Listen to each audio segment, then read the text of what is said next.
그는 산 아래 외딴 집에 사는 한 여인을 지켜보다 그만 마음을 빼앗겨 버렸죠. 그 모습을 보는 이무기의 눈엔 하늘보다 따뜻한 빛이 담겨 있었죠. 시간이 흘러 그 여인이 병들었을 때 이무기는 망설였어요.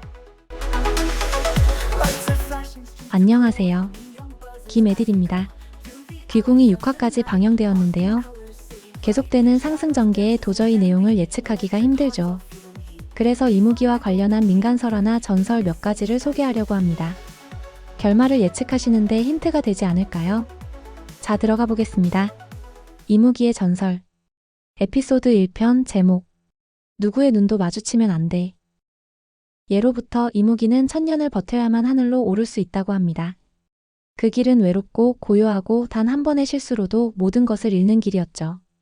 그래서 이무기들은 사람이 없는 깊은 산속, 그 중에서도 누구도 찾지 않는 연못 근처에서 긴 시간을 견딘다고 합니다.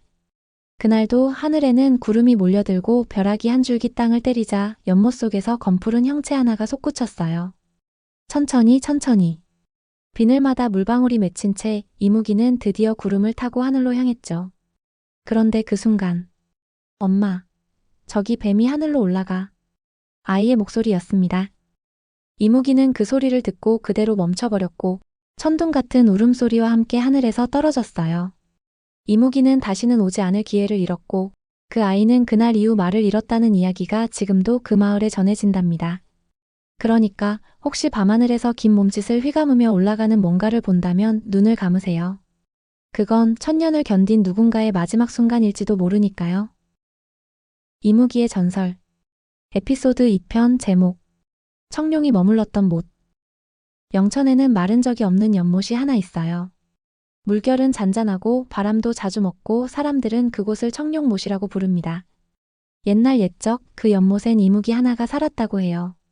마을 사람들은 무서워하기보단 제사를 지내고 조심히 다뤘어요. 왜냐면 그 이무기가 마을을 지켜주는 존재였거든요. 홍수가 나도 가뭄이 와도 희한하게 그 마을만은 평온했죠. 그러던 어느 해 천둥과 번개가 하늘을 찢고 못 위로 기묘한 바람이 불었어요. 그리고 커다란 비늘과 붉은 눈동자의 그림자가 수면 위로 떠올랐죠.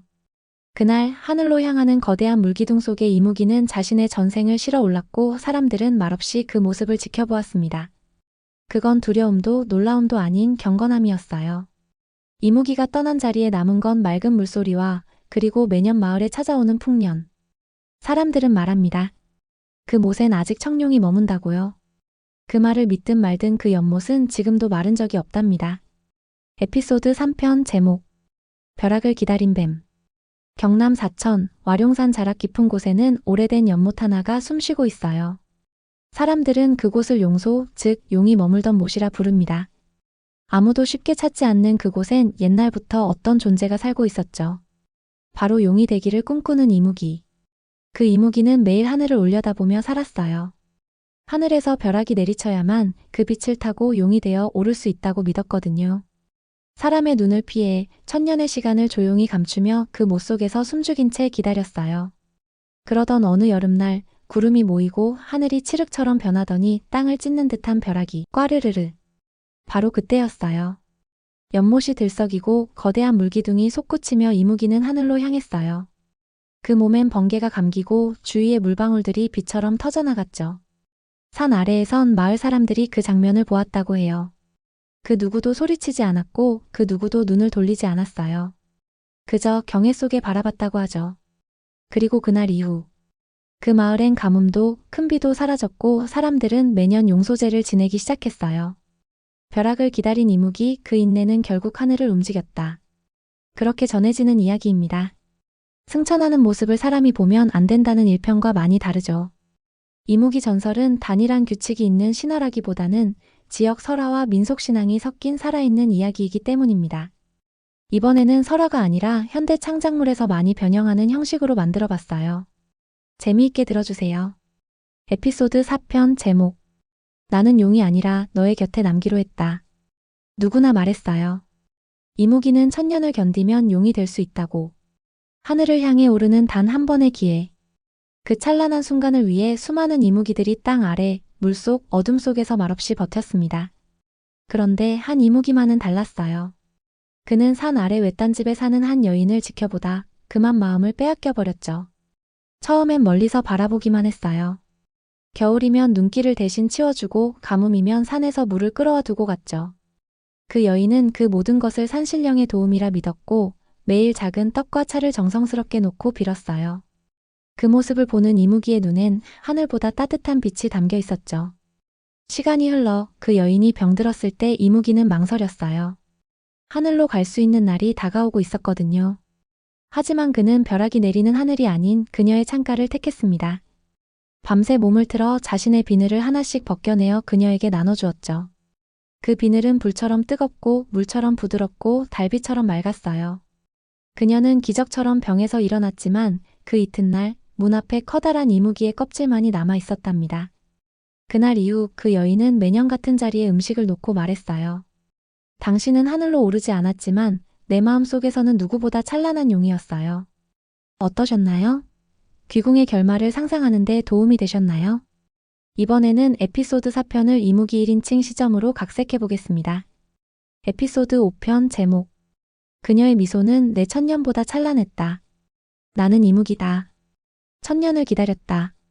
지켜보고 숨어 살며 하늘을 올려다보며 버텨왔다. 하늘은 말했지. 천년의 수련을 마치면 벼락과 함께 나를 용으로 올려주겠다고. 그건 나의 운명이고 내 유일한 꿈이었다. 그런데 그녀를 만났다. 산 아래 조용한 집, 눈 속에서 삐걱거리는 나무 문을 열고 매일 새벽 물을 길어오던 그 여인. 처음엔 그냥 지나쳤다. 그런데 어느 날 그녀가 눈을 감고 기도하듯 말했어. 오늘도 도와줘서 고마워요, 산신령님. 그 순간 나는 태어나 처음으로 하늘이 아니라 누군가의 고마움이라는 걸 들었어. 그날 이후로 나는 더 이상 구름을 바라보지 않았고 대신 그녀의 등을 바라봤어. 그녀가 지친 날에는 비를 몰고 왔고 그녀가 웃는 날에는 달을 밝혀주었지. 그리고 운명의 밤이 왔어. 천둥이 울리고 하늘이 문을 열었지. 벼락이 땅을 때리고 모든 징조가 말했어. 지금이야, 올라와. 하지만 그녀는 병들어 있었어. 마지막처럼 힘겹게 숨을 쉬고 있었어. 그때 깨달았지. 내가 그렇게 기다린 하늘보다 그녀의 숨결 하나가 더 소중했다는 걸. 나는 돌아섰고 몸을 틀어 비늘을 떼어냈지. 그녀의 베개 밑에 떡 한 조각 옆에 내 온기를 남겼어. 그리고 난 사라졌어. 몸은 껍질이 되었고 마음은 바람이 되었지. 그녀는 다시 일어났다고 해. 그리고 매년 같은 자리에 서서 이렇게 말한대. 당신은 하늘로 오르지 않았지만 내 마음속에서는 누구보다 찬란한 용이었어요. 그 말을 들은 순간 나는 울었어. 비도 아니고 바람도 아닌 이무기의 눈물로. 재미있으셨나요? 귀궁 속 육성재의 눈빛 연기가 정말 볼만하죠? 우리 이무기 강철은 어떤 모습이 결말일까요? 여리가 보았던 화경처럼 혹시 인간이 되어 백년해로 하는 건 어떨까요? 댓글로 여러분의 의견 남겨주세요.